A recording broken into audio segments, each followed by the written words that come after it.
संगम hotel के swimming pool में आज एक डेथ हो जाती है। मैनेजर ने जब ये देखा तो तुरंत डिटेक्टिव मेहुल को बुला लिया। मेहुल सबसे पहले डेड बॉडी को देखता है, फिर उसे बाहर निकालने के लिए स्विमिंग पूल के अंदर चला जाता है। डेड बॉडी स्विमिंग पूल के एक कोने में तैर रही थी, तो मेहुल को पूरे स्विमिंग पूल को क्रॉस करना पड़ता है। मेहुल हिमेश की डेड बॉडी तक पहुंच जाता है और डेड बॉडी को बाहर निकाल लेता है। हिमेश की मौत स्विमिंग पूल में डूबने की वजह से नहीं हुई है, बल्कि इसका मर्डर किया गया है। लॉजिकल आर्मी क्या बता सकते हैं मेहुल को ऐसे क्यों लगा? सोचिए सोचिए।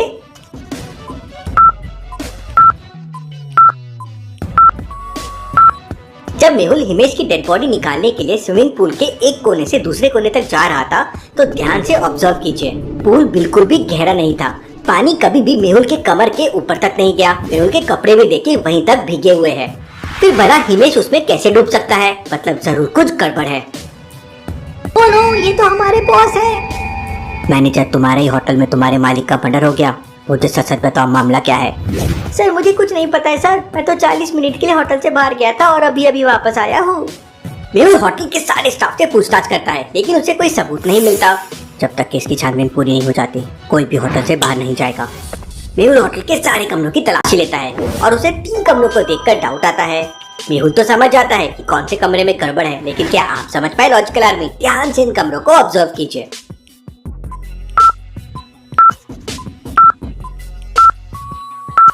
दूसरे कमरे को ध्यान से देखिए, उसकी कुंडी गायब है, मतलब इसका लॉक तोड़ा गया है। मेहुल तुरंत कमरे के अंदर जाता है और वहाँ का नजारा देखकर मेहुल की आंखें फटी की फटी रह जाती है। कमरे के अंदर एक और डेड बॉडी पड़ी थी और उसके हाथ बंधे हुए थे। इंटरेस्टिंग, वेरी वेरी इंटरेस्टिंग लगता है, इसका भी मर्डर किया गया है। मेहुल होटल के मैनेजर को कमरे के अंदर बुलाता है और उस आदमी के बारे में पूछता है। सर, ये तो हमारे हिमेश सर के दोस्त बॉबी है, लेकिन ये होटल के अंदर कब आए? होटल के मैनेजर तुम हो और तुम्हें नहीं पता होटल के अंदर बॉबी कैसे आया? सर मैं 40 मिनट के लिए होटल से बाहर गया था, हो सकता है उसी टाइम बॉबी सर अंदर आए हो। मामला बहुत सीरियस होते जा रहा है। होटल के अंदर 2 लोगों का मर्डर हो गया है और किसी को कुछ नहीं पता है। मेहुल सारे कमरे की तलाशी लेता है और समझ जाता है कि ये काम किसी एक आदमी का नहीं, बल्कि काफी लोगों का है। लॉजिकल आदमी, मेहुल को ऐसा क्यों लगा ये काम सिर्फ एक आदमी का नहीं है, बल्कि ज्यादा लोगों का है? सोचिए सोचिए।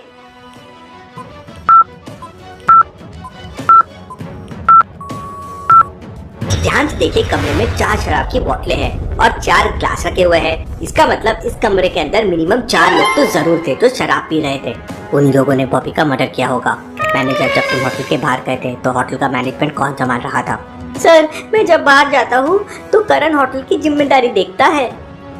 मेहुल और मैनेजर तुरंत करण के पास जाते हैं। करण, सच से बताओ, मैनेजर के जाने के बाद होटल में कौन कौन आया था? तब करण बताता है, जैसे ही होटल का मैनेजर होटल से बाहर गया, उसी समय बॉबी और उसके साथ 3 और लोग होटल के अंदर आ गए। वो लोग शराब पीने के लिए कमरा किराए पे मांग रहे थे। बॉबी हिमेश सर का बहुत अच्छा दोस्त है, इसलिए मैंने कमरा दे दिया।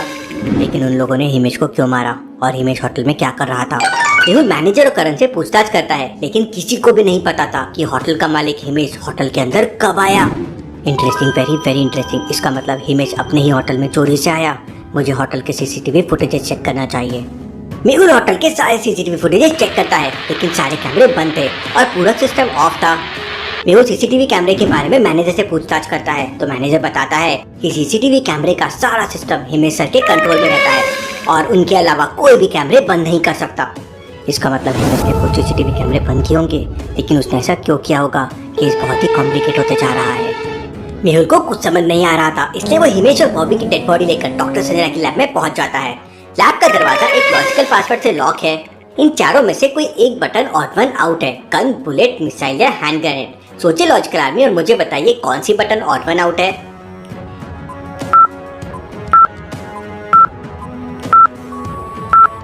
इन चारों में हैंड ग्रेनेड सबसे अलग है, क्योंकि बाकी तीनों को चलाने के लिए दूसरी चीजों की आवश्यकता पड़ती है।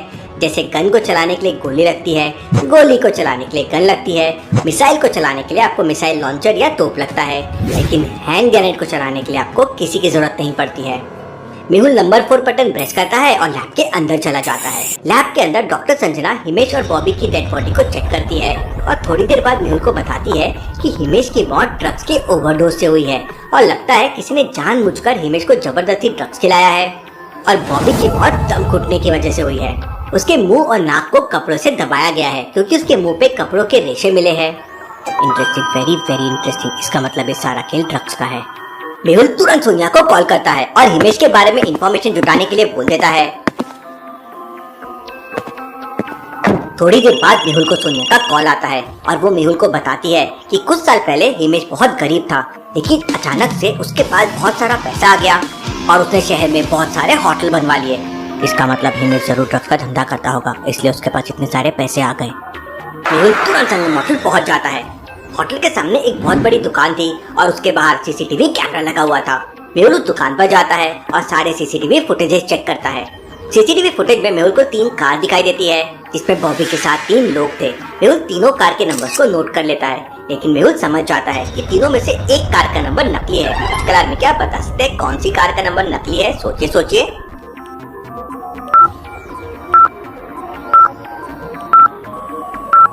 दूसरी कार और तीसरी कार का नंबर सेम है। ऐसा कैसे पॉसिबल है? मतलब दोनों में से एक कार का नंबर नकली है।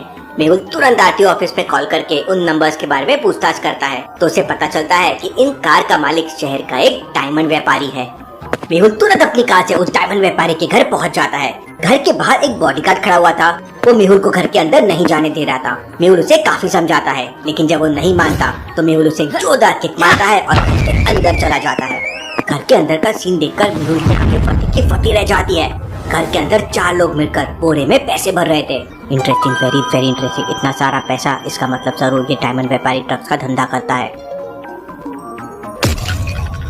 मेहुल को देखते ही वो लोग मेहुल के ऊपर फायरिंग करने लगते हैं। अपनी जान बचाने के लिए मेहुल डाइव लगाता है और दीवार के पीछे छुप जाता है, लेकिन पीछे से वो बॉडीगार्ड बंदूक लेके आ जाता है जिसे मेहुल ने बाहर मारा था। मेहुल कमला उठाकर उस बॉडीगार्ड के ऊपर मारता है जिससे वो बॉडीगार्ड नीचे गिर जाता है और उसकी गन भी नीचे गिर जाती है। मेहुल छलांग लगाकर उसकी गन उठाता है और गन पॉइंट पर उसे पकड़ लेता है। वहीं बाकी लोग मेहुल पे फायरिंग करने लगते हैं। मेहुल की शूटिंग स्किल्स अमेजिंग है। मेहुल निशाना लगाता है और एक गोली गुंडे के पैर पे मारता है। अगर अपनी जान बचाना चाहते हो तो सरेंडर कर दो, वरना मैं गोली मार दूंगा। वो लोग डर जाते हैं और सरेंडर कर देते हैं। मेहुल पुलिस को कॉल करके वहाँ बुला लेता है। पुलिस सारे गुंडों को अपने कब्जे में ले लेती है। मेहुल उनसे पूछताछ करता है तो पता चलता है कि डायमंड व्यापारी ने संगम होटल के मालिक हिमेश और बॉबी का मर्डर किया है और अब वह व्यापारी देश छोड़कर भागने की तैयारी में है।